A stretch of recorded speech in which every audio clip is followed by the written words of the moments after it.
बिस्मिल्लाहिर्रहमानिर्रहीम, अस्सलाम वालेकुम, welcome to another video of Xerox biology. आज हम बात करने वाले हैं लेवल्स ऑफ बायोलॉजिकल ऑर्गेनाइजेशन से रिलेटेड। कुछ बात हमने लास्ट वीडियो में कर ली थी और कुछ हमारे लेवल्स जो थे वो रह गए थे। आज उन्हीं लेवल से हम आगाज़ करेंगे। लास्ट जो हमने डिस्कशन की थी वो एटॉमिक और सब एटॉमिक लेवल से की थी और उसके बाद हमने मॉलिक्यूलर लेवल पे बात की। आज की हमारी जो डिस्कशन है वो ऑर्गेनल और सेल लेवल से स्टार्ट होगी और हम सिंपल से कॉम्प्लेक्स की तरफ मूव कर रहे हैं। अब ये जो ऑर्गेनल और सेल हैं ये बेसिक किस तरह बनते हैं, तो they are form by the arrangement of different molecules. तो वो डिफरेंट मॉलिक्यूल्स कौन से हैं? Different micro and macro molecules arrange in a way to form cell and their organelles. तो बेसिक जो है आपके पास जो माइक्रो और मैक्रो मॉलिक्यूल्स है वो अब अरेंज होंगे एक प्रॉपर वे में ताकि वो एक फंक्शनल एंटिटी में कन्वर्ट हो सकें जिन्हें हम सेल या ऑर्गेनल कंसिडर करते हैं। अब एक बात ज़हन में रखें कि लास्ट वीडियो में भी जब मैंने आपको levels of biological organisation start किया तो उसमें एलिमेंट्स पर बात की थी। 92 में से 16 बायो एलिमेंट्स थे, लेकिन वो 16 बायो एलिमेंट्स जो हैं उनका एनवायरनमेंट में जो रिस्पॉन्स है या उनका रिएक्ट करने का तरीक़ेकार है या उनका स्ट्रक्चर या फंक्शनल एंटिटीज़ में कन्वर्ट होने का तरीक़ेकार है वो मुख्तलिफ है बनिस्बतन अगर हम बात करें किसी लिविंग ऑर्गेनिज्म की। तो इसी तरह यहाँ पे माइक्रो और मैक्रो मॉलिक्यूल्स जो हैं वो केमिकली रिएक्ट करके या combination of different micro macro molecules वो मिलकर हमारे पास क्या है कि एक अरेंज वे में कन्वर्ट हो रहे हैं एक फंक्शनल एंटिटी यानी सेल और ऑर्गेनल में। अब ऑर्गेनल जो है that one is a small functional entities just like the organ in an individual. तो हम सेल को कंसिडर करेंगे एक इंडिविजुअल की बॉडी की तरह, लाइक ह्यूमन बॉडी, और उसमें जो ऑर्गेनल्स हैं वो बेसिकली ऑर्गन्स हैं। जिस तरह के एक ह्यूमन बॉडी जो है वो विदाउट ऑर्गन कोई काम नहीं कर सकती, इसी तरह सेल जो है विदाउट ऑर्गेनल्स नॉन फंक्शनल है, यानी वो बिल्कुल जीरो है, उसमें लाइफ पॉसिबल नहीं रहेगी। And they are the sub cellular structures. ये सेल के अंदर मौजूद फंक्शनल सब सेलुलर स्ट्रक्चर्स हैं जिसमें हमारे पास माइटोकॉन्ड्रिया, राइबोसोम, गोल्जी एपरेटस वगैरह शामिल हैं। और अगर हम सेलुलर ऑर्गेनाइजेशन से रिलेटेड बात करें तो कुछ जानदार जो है वो एक सेल पर मुश्तमिल है, कुछ एक से ज्यादा सेल्स पर मुश्तमिल होते हैं।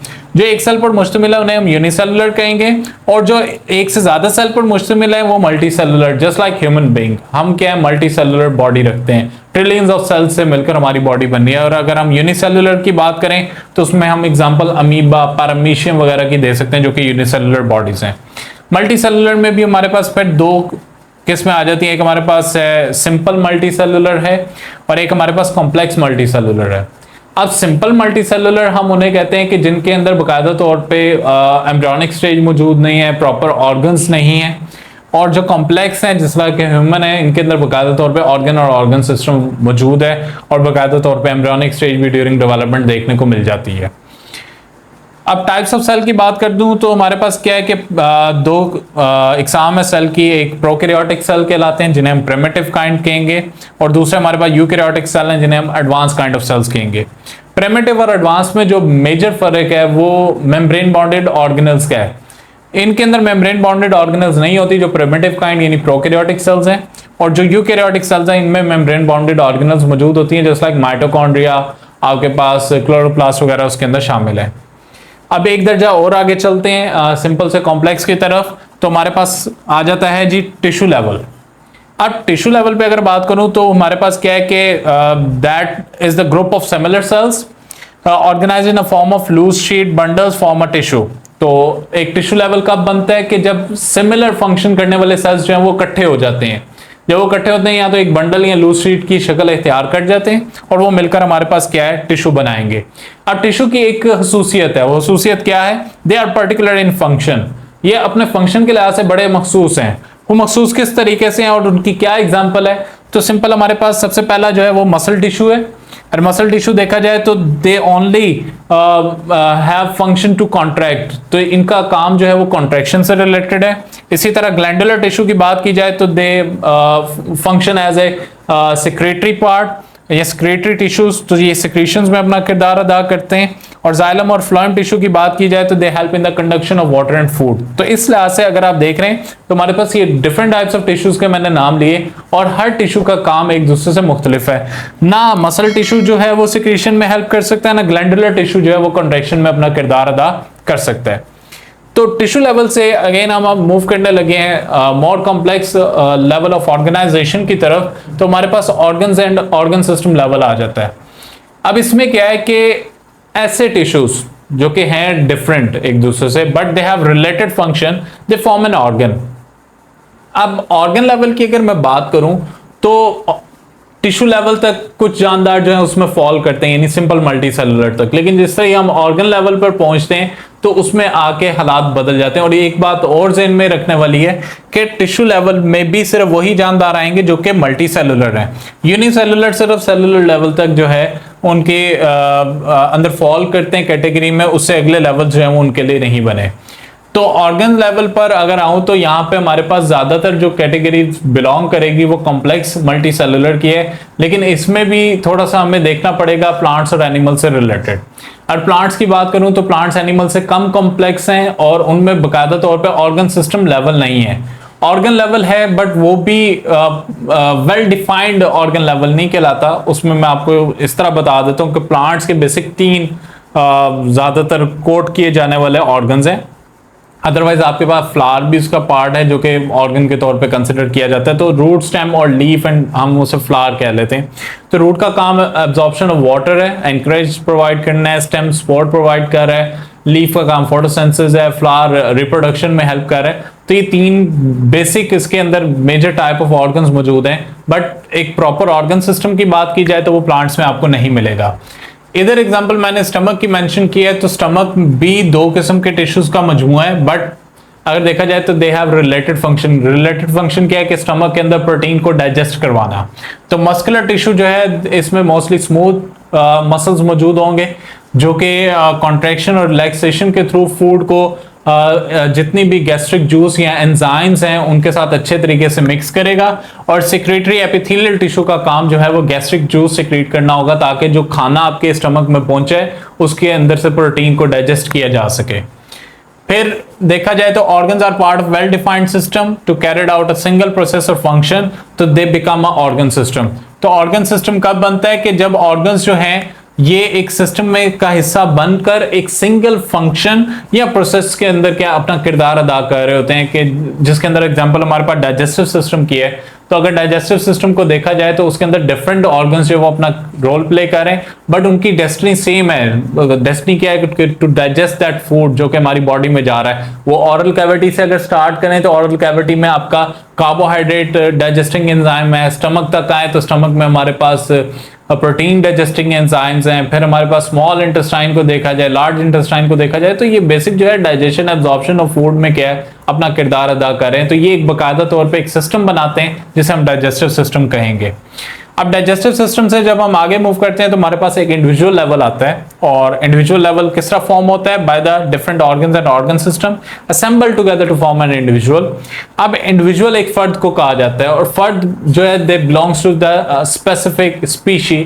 तो स्पीशी के लिहाज से अगर बात करूं तो वो कहते हैं कि individuality of the member of a same species is different from each other. अगर इंडिविजुअलिटी की बात की जाए, लाइक मैं एक स्पीशी होमो सेपियन से बिलोंग करने वाला एक जानदार हूं, तो मेरे तरह ही कई लोग जो हैं वो इसी स्पीशीज से बिलोंग करते हैं, बट इंडिविजुअल लेवल पर हम एक ही फीचर्स तो रखते हैं ह्यूमन के तौर पे, बट हमारे कुछ अपने एक पर्सन की यूनिक जो है वो ट्रेट्स और कैरेक्टर्स है जिससे हमारी एक पहचान बनती है। तो उस लिहाज से इंडिविजुअलिटी जो है वो एक मेंबर की एक स्पीशी के अंदर चाहे वो पाया जाता है वो डिफरेंट होगी। इंडिविजुअल जो है अब इसके अंदर एक और स्पेसिफिक, क्योंकि ये मजमुआ है ऑर्गन और ऑर्गन सिस्टम का, तो they have coordinated function to respond into a specific environment, यानी अपने एक्सटर्नल एनवायरनमेंट के मुताबिक रिस्पॉन्ड करने के लिए इनके जो डिफरेंट सिस्टम्स हैं वो कोऑर्डिनेटेड फंक्शन करते हैं। लाइक उसमें एग्जांपल हम ले लेते हैं वर्कआउट की या एक्सरसाइज की। तो जब कभी हमारी बॉडी एक्सरसाइज से गुजर रही होती है तो उसमें खाली मस्कुलर मूवमेंट अपना किरदार अदा नहीं कर रही, उसमें आपका जो है हार्ट ब्लड को पंप कर रहा है ताकि मसल्स को प्रॉपर जो है ब्लड की सप्लाई विद ऑक्सीजन पहुंच सके। सेकेंडली अगर देखा जाए तो आपके लंग्स जो हैं ब्रीदिंग प्रोसेस को तेज करें ताकि मैक्सिमम जो है वो ऑक्सीजन एयर से इनटेक की जा सके। और इसी तरह कई किस्म के हार्मोन्स लाइक थायराइड जो हमारे पास ग्लैंड से रिलेटेड हार्मोन्स है जो कि मेटाबॉलिज्म को कंट्रोल करते हैं तो वो उसको तेज करें। फिर ताकि आपके फूड से जो है वो मैक्सिमम एनर्जी प्रोड्यूस की जा सके। तो तमाम के तमाम जो सिस्टम्स हैं वो बॉडी की फंक्शनिंग में, यानी एक इंडिविजुअल के रिस्पॉन्ड करने में एनवायरनमेंट के खिलाफ वो क्या हेल्प कर रहे हैं, एक कोऑर्डिनेटेड फंक्शन में उसके अंदर अपना किरदार अदा कर रहे हैं। तो ये हमारे पास हो गया इंडिविजुअल लेवल। इंडिविजुअल लेवल के बाद हमारे पास आती है बात पॉपुलेशन लेवल की। और पॉपुलेशन लेवल की बात करूं तो पॉपुलेशन क्या है, ये एक मजमुआ है उन जानदारों का जो कि एक ही स्पीशीज से बिलोंग करें और एक ही जगह पर एक ही वक्त पे मौजूद हो।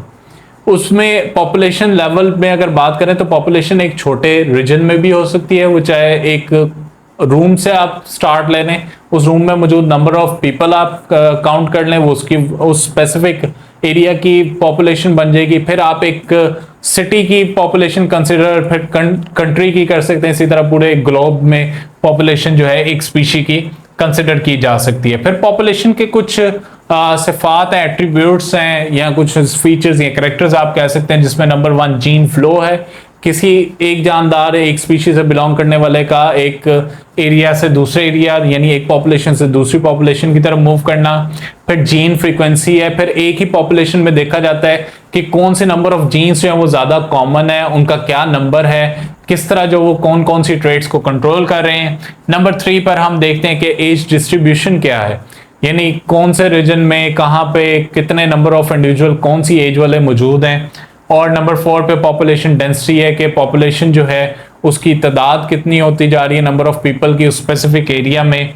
पॉपुलेशन प्रेशर की बात की जाए तो फिर हम देखते हैं कि उस एरिया की कैरिंग कैपेसिटी के मुताबिक कहीं पॉपुलेशन यानी नंबर ऑफ इंडिविजुअल बढ़ तो नहीं गए, जिसकी वजह से क्या है कि वो उसकी कैरिंग कैपेसिटी के मुताबिक नहीं है, उससे बढ़ गए, तो उससे फिर डिफरेंट किस्म की प्रॉब्लम्स का सामना किया जाता है। तो फिर इससे आगे मूव करें तो पॉपुलेशन लेवल के बाद हमारे पास कम्युनिटी लेवल है।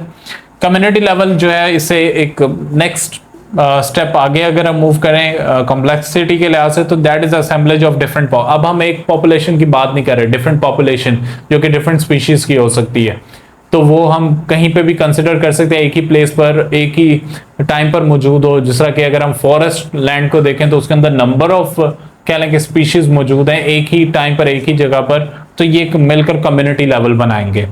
नंबर 9 पे हमारे पास मौजूद है जी इकोसिस्टम। इकोसिस्टम में अभी तक हम लिविंग इंटरेक्शन की बात कर रहे हैं, लिविंग ऑर्गेनिजम्स की। इसी तरह अगर एनवायरनमेंट देखा जाए तो वो एबायोटिक कंपोनेंट्स पर भी मुश्तमिल होता है, तो किसी भी जानदार का उसके नॉन लिविंग पार्ट के साथ जो इंटरेक्शन है वो मिलकर एक सिस्टम बनाता है जिसे हम इकोसिस्टम कहेंगे। और फिर हमारे पास लास्ट पे जो आता है वो है बायोस्फीयर लेवल। तो बायोस्फीयर में क्या है कि बायो का मतलब लाइफ है, स्फीयर जो है एक राउंड यानी ग्लोब, और इससे मुराद अर्थ लिया जाता है। तो हम कहते हैं कि अर्थ का वो हिस्सा जहां पे जिंदगी मौजूद है, यानी the part of earth inhabited by the living organism forms a biosphere. तो इसकी थिकनेस सिर्फ एक एप्पल के ऊपर मौजूद छिलके जितनी है, और ये 10 किलोमीटर कंसिडर की जाती है सरफेस ऑफ अर्थ से ऊपर और सरफेस ऑफ अर्थ से नीचे। तो इसी मोटाई के अंदर सिर्फ हमें जिंदगी मिलती है, ना उससे नीचे कोई जिंदगी है ना कोई इससे ऊपर जिंदगी मौजूद है। तो ये सारी की सारी हमारी डिस्कशन थी related to levels of biological organisation, जिसमें लास्ट पार्ट में हमने एलिमेंट्स और एटॉमिक सब एटॉमिक लेवल और मॉलिक्यूलर लेवल तक डिस्कस किया था। आज हमने ऑर्गेनल सेल लेवल से स्टार्ट लिया और बायोस्फीयर लेवल तक हमने बात की, और यहाँ पे आगे हमारे पास लेवल ऑफ बायोलॉजिकल ऑर्गेनाइजेशन जो है वो कंप्लीट हो जाते हैं। तो आज के लिए बस इतना ही, इंशाल्लाह होती है मुलाकात नेक्स्ट वीडियो में, तब तक के लिए अल्लाह हाफिज़।